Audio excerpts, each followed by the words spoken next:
Rahul ಗಾಂಧಿವರೆಗೂ commission complaint ಹೋಯ್ತು. ನಮ್ಮದು ಬಿಡಿ 40% ಅಂತ ಹೇಳ್ಬಿಟ್ಟು ವಿರೋಧ ಪಕ್ಷದ ನಾಯಕರವರೆಗೂ ಹೋಗಿತ್ತು ಅಷ್ಟೇ. ನಮ್ಮದು ನಿಮ್ದು ಎಲ್ಲಿವರೆಗೂ ಹೋಗ್ಬಿಡ್ತು? ರಾಹುಲ್ ಗಾಂಧಿವರೆಗೂ ಹೊರಟೋಯ್ತು ಕಮಿಷನ್. ಇನ್ನು BS ಸುರೇಶ್ ಅವರು ನಗರಾಭಿವೃದ್ಧಿ ಯೋಜನೆ, ನಮ್ಮ ಇಲಾಖೆಯಲ್ಲಿ ಮಧ್ಯವರ್ತಿಗಳೇ ಇಲಾಖೆಯ ಚಟುವಟಿಕೆಯನ್ನು ಅವರ ಖಾಸಗಿ ಕಚೇರಿಯಲ್ಲಿ ನಡೆಸುತ್ತಾರೆ. ಇದು ತಮ್ಮ ಗಮನಕ್ಕೆ ಬಾರದೆ. ಟೆಂಡರ್ ಅನುಮೋದನೆ ಹಾಗೂ ಹಣ ಬಿಡುಗಡೆ ವ್ಯವಸ್ಥೆ ಎಲ್ಲನೂ ಕೂಡ ಮನೆಗಳಲ್ಲಿ ನಡೆಯುತ್ತೆ. ಅವ್ರ ಹೆಸರು ಹೇಳಿದಾರೆ, ನಾನು ಹೇಳಲ್ಲ. ರಾಜಾಜಿನಗರ, RT ನಗರ ಎಲ್ಲ ಅಫಿಷಿಯಲ್ ಆಗಿ ಕೊಟ್ಟಿರೋದು. ಇದೇನು ಮುಚ್ಚುಮರೆ ಏನಿಲ್ಲ ಇದರಲ್ಲಿ.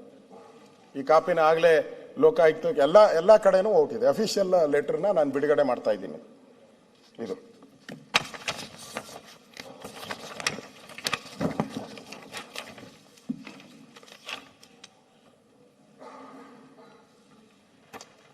ಹೊರ ರಾಜ್ಯದ ಬಲಾಢ್ಯ ಗುತ್ತಿಗೆದಾರರು ಪಾರದರ್ಶಕ ಕಾಯ್ದೆಯನ್ನು ಉಲ್ಲಂಘನೆ ಮಾಡಿಕೊಂಡು ಮಂತ್ರಿಮಂಡಲದ ಅನುಮೋದನೆ ಪಡೆದು ಪ್ಯಾಕೇಜುಗಳು ಟೆಂಡರ್ಗಳನ್ನು ಪಡೆಯುತ್ತಿದ್ದಾರೆ.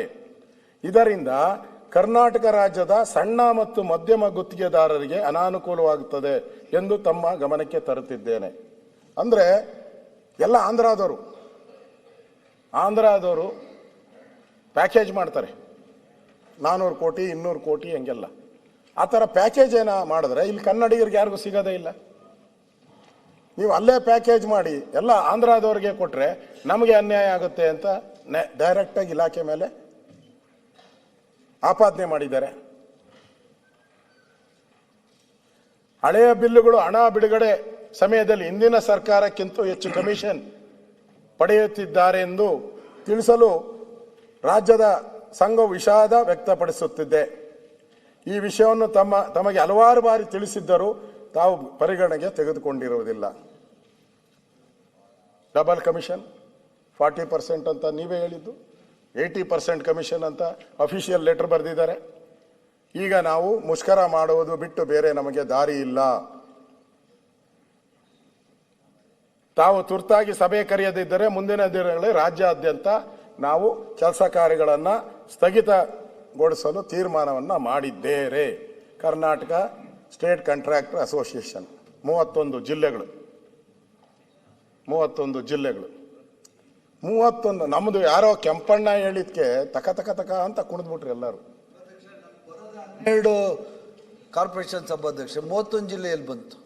ಮತ್ತೆ ನೋಡುವ ಸರ್, ನಾನು ಬರೋದೇ 12 ಸರ್. 12 ಕಾರ್ಪೊರೇಷನ್ ಅಲ್ಲೇ ಕೆಲಸ ಬರೋದು. ಸುರೇಶ್ 31 ಜಿಲ್ಲೆಯಲ್ಲಿ ಬಂದ ತಪ್ಪು ಮಾಹಿತಿ. ನಾನು ಯಾಕೆ ನಾನು ನಿನ್ಗೆ ನಾನು ಹೇಳಿದಲ್ಲ ಈಗ ನಗರಾಭಿವೃದ್ಧಿ ನಾನು ನಿನ್ಗೆ ಹೇಳ್ದ ನನಗೆ ಹೇಳಿದೆ. ಈಗ ಸೇರಿದಂತೆ ಅಲ್ಲ ಅಶೋಕಣ್ಣ, ನಗರಾಭಿವೃದ್ಧಿ ಇಲಾಖೆ ಒಂದೇ ಒತ್ತ ಅವ್ರೆ. ನನ್ಗೆ ಅರ್ಥ ಆಗ್ತಾ ಇಲ್ಲ. ನಿಮಗೆ 11 ಕಾರ್ಪೊರೇಷನ್ ಬಂದಿರಬಹುದು, ಆದ್ರೆ ನಿಮ್ ಕೈವಾಡ 31 ಜಿಲ್ಲೆಯಲ್ಲಿದೆ. ಯಾಕೆ ಪಕ್ಕದ್ದು ಮಹಾರಾಷ್ಟ್ರ ಅಂತ ನಿಮ್ ಸಾಮರ್ಥ್ಯ ಹೇಳಿದ್ದು, ತಮಿಳುನಾಡು ನಿಮ್ ಸಾಮರ್ಥ್ಯ ಉಲ್ಲೇಖ ಮಾಡಿದ್ದು, ನಿಮ್ ಸಾಮರ್ಥ್ಯ ನಿಮಗೆ ಬೇಜಾರು ಮಾಡ್ಕೊಂಡ್ರೆ ಅಶೋಕಣ್ಣ ಯು ವೆರಿ ಸೀನಿಯರ್. ಇದು ಗಾಳಿಲಿ ಗುಂಡೊಡಿಯುವಂಥದ್ದು ಆಗಬಾರ್ದು ಅಶೋಕಣ್ಣ. ನಾನು ಬರೋದೇ ಸರ್ ನಾನು ಅದಲ್ಲ ಸರ್. ನಾನು ಐ ಡೋಂಟ್ ಅಲ್ಲಿಗೂ ಬರ್ತೀನಿ. All rights to speak sir. ಅಶೋಕಣ್ಣನಿಗೆ ಅಧಿಕಾರ ಇದೆ ಮಾತಾಡ್ಲಿ. ಅದು ಅಶೋಕಣ್ಣ ಹೇಳಿದಲ್ಲ 31 ಜಿಲ್ಲೆಗಳಲ್ಲಿ ಅಂತ. ನನಗೆ ಬರೋದೇ 12 ಕಾರ್ಪೊರೇಷನ್ನು. ಇನ್ನು ಯಾವುದು ಕೆಲಸ ಸ್ಟಾರ್ಟ್ ಮಾಡಿಲ್ಲ ಸಭಾಧ್ಯಕ್ಷರೇ, ಯಾವುದು ಟೆಂಡರ್ ಫೈನಲ್ ಆಗಿಲ್ಲ. ಆಗ್ಲೇನೆ ಅವ್ರು ಆಮೇಲೆ ಆ ದುಡ್ಡು ಹೇಳಿದ್ರಲ್ಲ ಸಭಾಧ್ಯಕ್ಷ ಅಶೋಕಣ್ಣ, ಅದು MGNYS 1 ಇನ್ನೂ ದುಡ್ಡೇ ರಿಲೀಸ್ ಆಗಿಲ್ಲ. ಅದಕ್ಕೆ ಮಾನ್ಯ ಆ ದುಡ್ಡು ಕೊಡೋದು ಬಂದಿಲ್ಲ, ಇನ್ನೂ ದುಡ್ಡು ರಿಲೀಸು ಆಗಿಲ್ಲ. ನಾನು ಅವ್ರು ಯಾಕೆ ಅಶೋಕಣ್ಣ ಈ ಮೋಸ್ಟ್ಲಿ ನಾನು ಇಷ್ಟೊತ್ತು ಮಾತಾಡಿದೆ ಅಂತ ನನ್ನ ಮೇಲೆ ಜಾಸ್ತಿ ಪ್ರೀತಿಗೆ ನನ್ನ ಹೆಸರು ತಗತ್ತವ್ರು ಅನಿಸ್ತುತ್ತೆ. ನನ್ಗೇನು ಬೇಜಾರಿಲ್ಲ ಅಶೋಕಣ್ಣ. ಆದರೆ 31 ಜಿಲ್ಲೆಗಳಿಗೂ ನನ್ನ ಸಂಬಂಧ ಇಲ್ಲ. ಇದು ಯಾವುದು ಮುಂಚೆ ಯಾವುದೋ ಹೇಳಿದ್ರಲ್ಲ ಅದಕ್ಕೂ ನಮ್ಮ ಸಂಬಂಧ ಇಲ್ಲ ಸಭಾಧ್ಯಕ್ಷರೇ. ಯಾರು ಅವ್ರು ಕುತ್ಕೊಂಡು ಪ್ರೆಸ್ ಕಾನ್ಫರೆನ್ಸ್ ಮಾಡಿದ್ರೆ ಅದಕ್ಕೆ ನಾನು ಆನ್ಸರ್ ಹೇಳ್ಬೇಕಾದ ಅವಶ್ಯಕತೆ ಇಲ್ಲ ಅಂತ ನಾನು ಬಹಳ ಗೌರವಯುತವಾಗಿ ಮಾನ್ಯ ವಿರೋಧ ಪಕ್ಷದ ನಾಯಕರಿಗೆ ಹೇಳಲಿಕ್ಕೆ ಬಯಸ್ತೀನಿ ಸಭಾಧ್ಯಕ್ಷರೇ. ಅಣ್ಣ, ನೀವು ಮಹಾತ್ಮ ಗಾಂಧೀಜಿ ಹೆಸರು ಒಮ್ಮೆ ನಾನು ಈಲ್ಡಾಗಿಲ್ಲ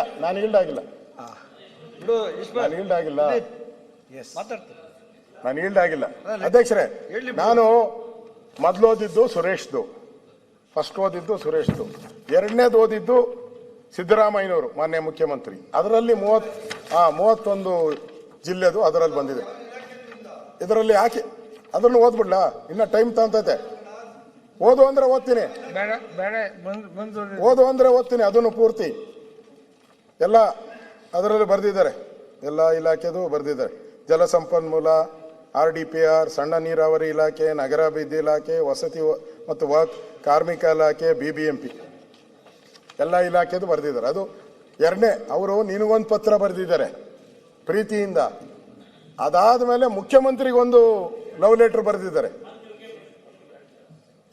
ಎರಡು ಪತ್ರ. ಒಂದು ಪತ್ರ ಮೊದಲು ಓದಿದ್ದು, ಎರಡನೇ ಪತ್ರ ಮುಖ್ಯಮಂತ್ರಿಗಳು ಬರೆದಿರೋವಂಥದ್ದು. ಅದರಿಂದ ಇಲ್ಲಿ ಅವ್ರು ಹೇಳಿರೋವಂಥದ್ದು,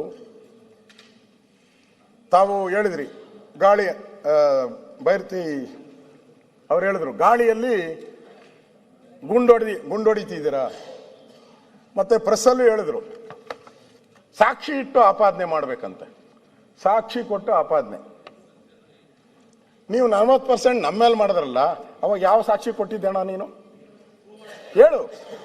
ನಮ್ಮ ಮೇಲೆ ಪೋಸ್ಟ್ ಅಂಟಿಸಿದ್ರಲ್ಲ, ಪೇ CM 40% ಅಂತ, ಅವಾಗ ಯಾವ ಸಾಕ್ಷಿ ಕೊಟ್ಟಿದ್ದೀರಿ ನೀವು? ಈಗ ಮಾತ್ರ ನೀವು ಸಾಕ್ಷಿ ಕೇಳ್ತೀರಲ್ಲ, ಅವಾಗ ಜ್ಞಾನ ಇರಲಿಲ್ವ ನಿಮ್ಗೆ ಸಾಕ್ಷಿ ಕೇಳಬೇಕು ಅಂತ? ಇವಾಗ ಅಫಿಷಿಯಲ್ ಲೆಟರ್ ಅವತ್ತು ಕೆಂಪಣ್ಣ ಬರೆದಿದ್ರು, ಈಗ ಮತ್ತೆ ಒಬ್ಬ ಅಧ್ಯಕ್ಷ ಬರೆದಿದ್ದಾರೆ. ಪದೇ 3 ಬಾರಿ ಬರೆದಿದ್ದಾರೆ. ನಾನು ಹೇಳ್ತೀನಿ ನಿಮ್ಗೆ, ನಾವು ಟ್ರಾನ್ಸ್ಪರೆಂಟ್ ಇದರಲ್ಲಿ ಹೇಳಿದಿರ ಪುಸ್ತಕದಲ್ಲಿ, ನಾವು ಟ್ರಾನ್ಸ್ಪರೆಂಟ್ ಅಂತ ಹೇಳಿದಿರ. ಟ್ರಾನ್ಸ್ಪರೆಂಟ್ ಅಂದ್ರೆ ಅಫಿಷಿಯಲ್ ಆಗಿ ಕೊಟ್ಟವರಲ್ಲ ಲೆಟ್ರು, ಅವ್ರ ಮೇಲೆ ಏನ್ ಕ್ರಮ ಮಾಡಿದ್ದೀರಾ? ಕಾಂಟ್ರಾಕ್ಟ್ ಅಸೋಸಿಯೇಷನ್ ಮೇಲೆ ಏನ್ ಮಾಡಿದಿರ ಹೇಳಿ? ಏನ್ ಜೈಲಿಗೆ ಹಾಕಿದ್ದೀರಾ ಅವ್ರನ್ನ? ಕೇಸ್ ಹಾಕಿದ್ದೀರಾ ಅವ್ರನ್ನ? ಅಟ್ಲೀಸ್ಟ್ ನಾವನ್ನ ಕೇಸ್ ಹಾಕಿದ್ರಿ ಅವ್ರ ಮೇಲೆ, ಕೋರ್ಟ್ಗೆ ಎಳೆದಿದ್ದೀರಿ ಅವ್ರನ್ನ ನಾವು. ನೀವು ಇಷ್ಟೆಲ್ಲ ಆಪಾದನೆಗಳನ್ನು ಮಾಡಿ ಕೋಟಿ ಡಬಲ್ 80% ಲೂಟಿ ಮಾಡಿದ್ದೀರಾ ಅಂತ ಹೇಳಿದ ಮೇಲೂ ಅವ್ರ ಮೇಲೆ ಏನೂ ನೀವು ಕ್ರಮ ತೆಗೆದುಕೊಳ್ಳಲಿಲ್ಲ ಅಂದ್ರೆ ನೀವು ತಪ್ಪು ಮಾಡಿದ್ದೀರಾ ಅಂತ ಅರ್ಥ. ತಪ್ಪಿತಸ್ಥರು ಅಂತ ಒಪ್ಕೊಂಡಿದ್ದೀರಾ, ನೀವು ಅಪರಾಧಿಗಳು ಅನ್ನೋದು ಅರ್ಥ.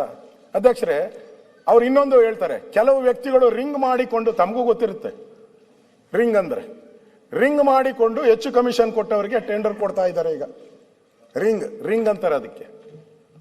ಈ ತೀರ್ಮಾನಗಳು ಖಾಸಗಿ ಬಂಗಲೆಗಳಲ್ಲಿ ನಡೆಯುತ್ತದೆ. ಗವರ್ಮೆಂಟ್ ಆಫೀಸ್ ಇಲ್ಲ. ಈಗ ಗವರ್ಮೆಂಟ್ ಆಫೀಸ್ ಎಲ್ಲ ಮುಚ್ಕೊಂಡ್ಬಿಟ್ಟಿದ್ದಾರೆ. ಮನವಿ ಮಾಡಿಕೊಂಡವರು ಸಚಿವರು ಕ್ಯಾರೆ ಅನ್ನುತ್ತಿಲ್ಲ. KKRDB ಅನುದಾನದ ಗುತ್ತಿಗೆಯನ್ನು ಒಬ್ಬನೇ ಒಬ್ಬ ಉತ್ತರ ಕರ್ನಾಟಕ ಭಾಗ ಗುತ್ತಿಗೆ ನೀಡಿಲ್ಲ. ಅವರ ಆಪಾದನೆ. KKRDB ಉತ್ತರ ಕರ್ನಾಟಕಕ್ಕೆ ಸಂಬಂಧಪಟ್ಟಿದ್ದು, ಕಲ್ಯಾಣ ಕರ್ನಾಟಕದ್ದು ಅಲ್ವಾ? ಒಬ್ಬರದು ಕೊಟ್ಟಿಲ್ಲ. ಉತ್ತರ ಕರ್ನಾಟಕದ ಅಭಿವೃದ್ಧಿ ಆಗ್ಬೇಕು ಅಂತ ಪದೇ ಹೇಳ್ತಾ ಇದ್ದೀರಾ. ಕಾಂಟ್ರಾಕ್ಟು ಒಬ್ಬನಿಗೂ ಕೊಟ್ಟಿಲ್ಲ. ಅವ್ರ ಕಾಂಟ್ರಾಕ್ಟ್ರು ಇನ್ನೊಂದು ಆಪಾದನೆ ಮಾಡಿದ್ದಾರೆ. ಕಲ್ಯಾಣ ಕರ್ನಾಟಕದ ಭಾಗದ ಬಡ್ಜೆಟ್ಟಿನಲ್ಲಿ 5,000 ಕೋಟಿ ಮೀಸಲಿರಿಸಲಾಗಿದೆ, ಅವ್ರದೇ ಲೆಟ್ರಲ್ಲಿ. ಆದರೆ ಹೊಸ ಬಡ್ಜೆಟ್ ಬಂದರು ಒಂದೇ ರೂಪಾಯಿ ಟೆಂಡರ್ ಕರೆದಿಲ್ಲ ಎಂದು ಗೌರವಾಧ್ಯಕ್ಷ ಜಗನ್ನಾಥ ಬಿ ಶಗಣಿನ ಆರೋಪಿಸಿದ್ದಾರೆ. ಉತ್ತರ ಕರ್ನಾಟಕಕ್ಕೆ ಒಂದೇ ಟೆಂಡರು ಕರೆದಿಲ್ಲ. ಇದು ಕಲ್ಯಾಣ ಕರ್ನಾಟಕಕ್ಕೆ ಮಾಡಿದಂಥ ದ್ರೋಹ ಅಲ್ಲ? ಪ್ರಾದೇಶಿಕ ನ್ಯಾಯ ಅಂತ ಹೇಳ್ತೀರಾ? ಉತ್ತರ ಕರ್ನಾಟಕದ ಭಾಗದ ಟೆಂಡರ್ ಅನ್ನು ಇದುವರೆಗೂ ಕರೆದಿಲ್ಲ ಅಂತ ಕಾಂಟ್ರಾಕ್ಟರ್ ಆಪಾದನೆ ಮಾಡ್ತಾನೆ. ಹೆಸರು ಹೇಳ್ಬಿಟ್ಟಿದ್ದೀನಿ, ಅವನ ಮೇಲೆ ಕೇಸ್ ಹಾಕಿ. ಅವ್ನು ತಪ್ಪೇ ನಾನು ಹೇಳಿದ್ರೆ, ನೀವು 5,000 ಕೋಟಿ ಕರೆದು ಬಿಟ್ಟಿದ್ದೀನಿ ಅಂದ್ರೆ ಅವ್ನು ಹಿಡಿದು ಜೈಲಿಗೆ ಹಾಕಿ. ಯಾಕೆ ಹಾಕಲ್ಲ? ಅವ್ನು ರಾಜಾರೋಷ ಓಡಾಡ್ತಾ ಇದ್ದಾನೆ. ನಾವು ಫೋನ್ ಮಾಡಿದ್ರಿ, ನಮಗೆ ಹೇಳಿದ್ರು, ನಾನೇನು ಕರೆದಿಲ್ಲ. ಆಗ ಇವರು ಪದೇ ಅಪೋಸಿಷನ್ ಲೀಡರು ಅವರೆಲ್ಲ ಕರೆದು ಅವನ ಹತ್ರ ಪ್ರೆಸ್ ಮೀಟ್ ಮಾಡಿಸಿ ಏನದನ್ನ ಟಿವಿಗಳಲ್ಲಿ ದಿನಾ ಬರಂಗ್ ಮಾಡಿದ್ರು, ಪತ್ರಿಕೆಯಲ್ಲಿ ಬರಂಗ್ ಮಾಡಿದ್ರು. ನಾನು ಫೋನ್ ಮಾಡಿದ್ರು, ನಾನು ಬರಕ್ಕೆ ರೆಡಿ ಇದ್ದೀನಿ ನನ್ನ ಹತ್ರ ಅಂತ. ಅಂದ್ರೆ ಈ ಸರ್ಕಾರ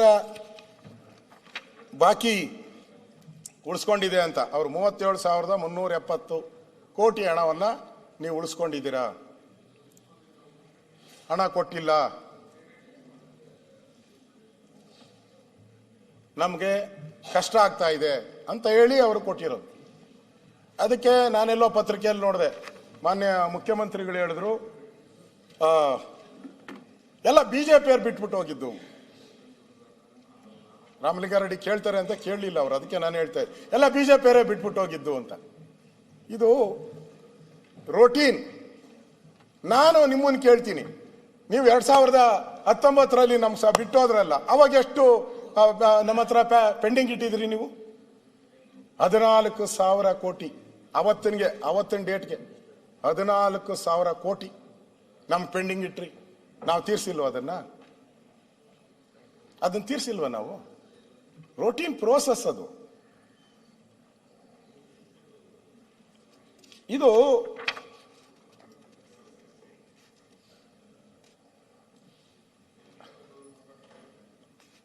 ಪ್ರಮುಖವಾಗಿ ನಾನು ಇದನ್ನ ಇಲ್ಲಿಗೆ ಇನ್ನೊಂದ್ಸರಿ ಹೇಳೋ ಅವಶ್ಯಕತೆ ಇಲ್ಲ ಅನ್ಸ್ತೈತೆ. ಅವರು ಪ್ರೆಸ್ ಮೀಟಲ್ಲಿ ಹೇಳಿರೋದು ಸುರೇಶ, ಮಧ್ಯವರ್ತಿಗಳ ದರ್ಬಾರು ನಿನ್ನ ಬಗ್ಗೆನೇ ಹೇಳಿದ್ದಾರೆ. ನಗರಾಭಿವೃದ್ಧಿ ಇಲಾಖೆಯಲ್ಲಿ ಮಧ್ಯವರ್ತಿಗಳ